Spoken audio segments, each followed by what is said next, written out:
Welcome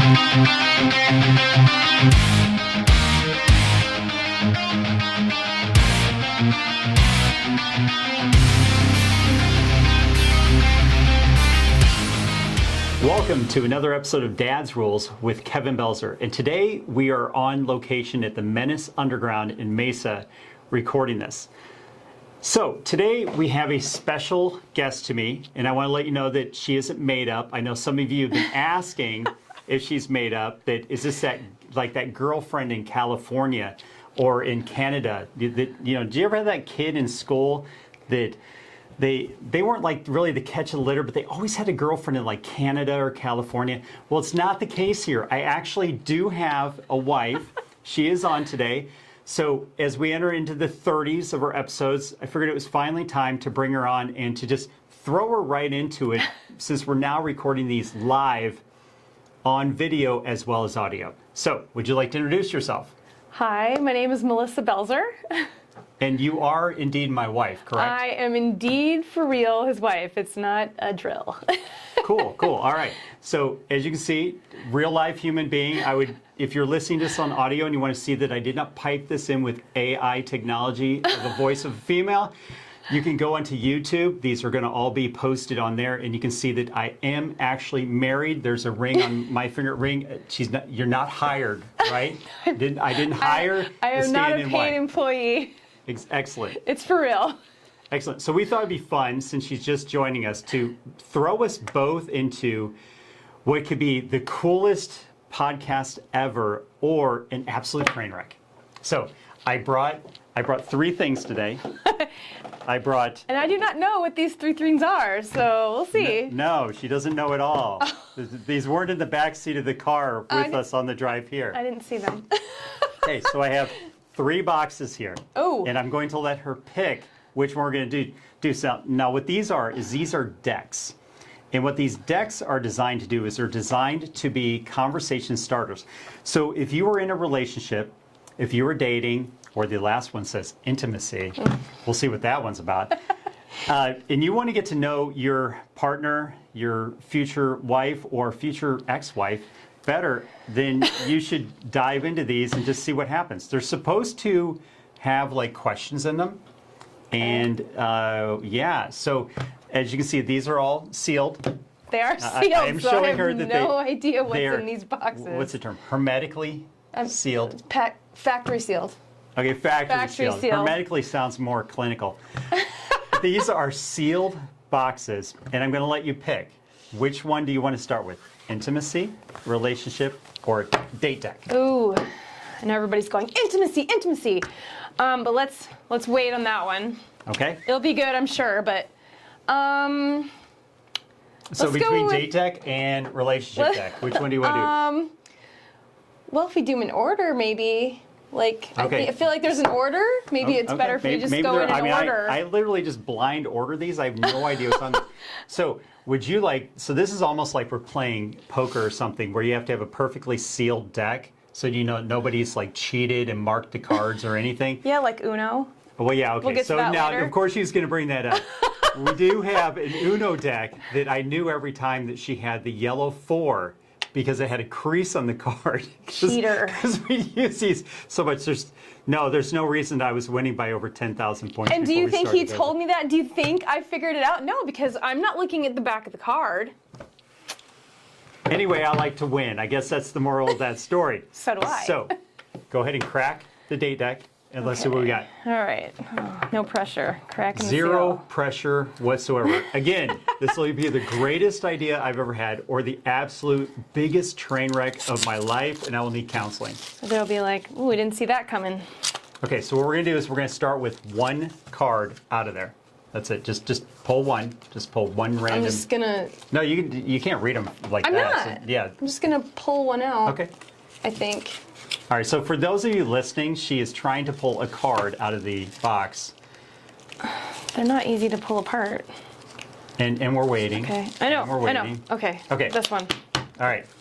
So what is? Look what's the numbers on the back. Oh, okay. So this is a blue number 4 card. This was not. But it's planned. a 4. Weird, it's right? It's not yellow, but it is a 4. Okay, so that's question number 1. Okay. Where in your life do you feel overlooked? Like right now? Yeah, this is a today question. Where do you feel overlooked?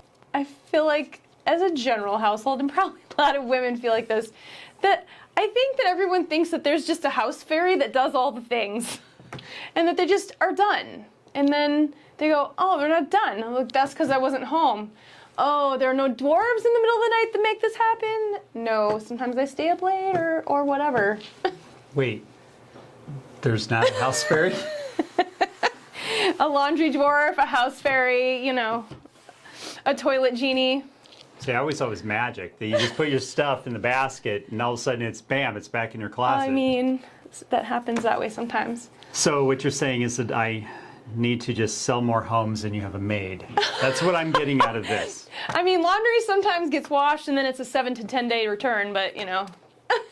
Well, yeah, it's an hour to wash, roughly, unless you do the fast cycle, and it's like Right. 30 minutes. So see, I do know because I have done laundry before. Yeah, no, he's done laundry. And then to dry is whatever the dryer Whatever decides. the load is, you know. Whatever the dryer 30 decides. minutes to an hour and a half. Now, as a guy, I believe that the more clothes you can cram into the dryer, the less loads that you have to do. No, it isn't like that.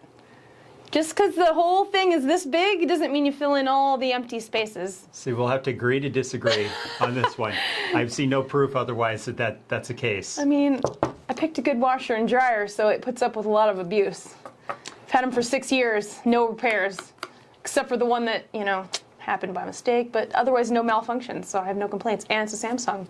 Figure that out. Okay, well, Samsung is not a sponsor Not a of this show. sponsor. Not a sponsor yet. So Samsung, if you're out there, you know, do a boy a solid. I tell everybody about it. It's a good set. On good times. Whatever. Yeah. So where in your life do you feel overlooked? For me,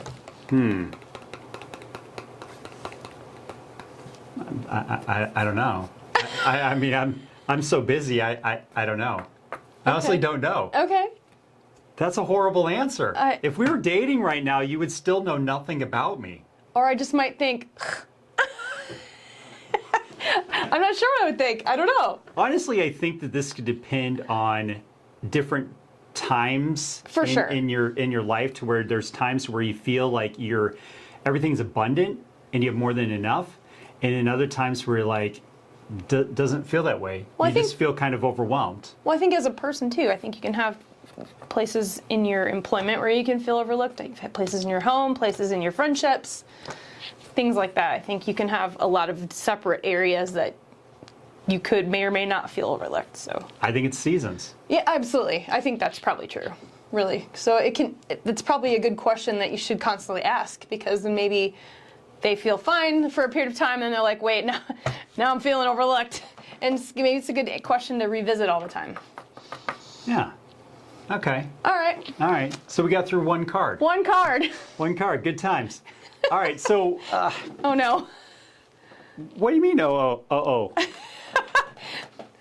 So why don't you tell everybody a little bit about yourself? Like, how about, what's your favorite song? Okay, so I do know what your favorite song was when we got together. Okay. Your favorite song when we got together was by Mike and the Mechanics, All I Need Is a Miracle. I think I still like package that as my OG favorite song, and every time I hear it, it's nostalgia for me. So I think in my little pocket of all things, that will always be my pocket favorite song, and I love that song. Gosh. I would say more recently, even Reasons for Faith and just situations and all that. And I share it a lot with my friends who go through challenges. Even If by Mercy Me. I think it's just a song that, you know, like God's always there, even if the problem gets solved, even if it doesn't, I'm still there. So that one is it's a very reassuring, positive song for me, just to remind me that no matter what, He's there. So I would say now that is my solid. Do you remember what my favorite song was when we got together? Oh gosh, I have so many choices. It could be a Kiss song, it could be an April Wine song. both of which are wrong. Okay, then I'm already in trouble. All right, you're gonna have to refresh my memory. I'm terrible. It was Take It Easy by Andy Oh, Taylor. Andy Taylor. Yeah, Andy Taylor's good. I wouldn't pick that as your favorite, though. Yeah, but I think you listened to other stuff more than that at the time. Maybe. If you'd asked me a list of your favorite songs, that would have included that. Yeah, that was my favorite song then. Okay, that's fair. My favorite song now is All That I Bleed by Sabotage. It's not only a ballad, but it's a rock song. That's a good song. Yeah, it's a great song. I've heard it. It's a great song. Highly recommend that you all check that out. So I guess that the question you guys can ask yourself today, because we're going to go ahead and wrap this episode up, the question you can ask yourself today is, where do you feel overlooked? Take a little moment. Maybe you're like me and you're at a time to where you're like, I'm good. Or maybe you're like, I need a dishes fairy and a laundry fairy. Rich people call those maids. Yeah. Yeah. Yeah, I don't know what that's like, but that's fine. I think we just need to make more money. I think that's the lesson of the day is that we need to make more money so that you can stop feeling overlooked by that. I won't argue, but you know. Or just kick all the children out. Get out. No. It's either or. Yeah, okay. That's fair. All right. That's going to be a wrap on today's episode. So if you liked it, or even if you hated it, and you're like, this is absolute garbage, well, too bad. I'm going to have her on again. I need you to review, subscribe, share, leave comments, and also make sure that you're including your enemies on this, because your enemies need your help more than anybody if you want them to be, I don't know, friends in the future, or at least people that you can call acquaintances. So until next time, go out and be the kick-ass adult I know that you all can be.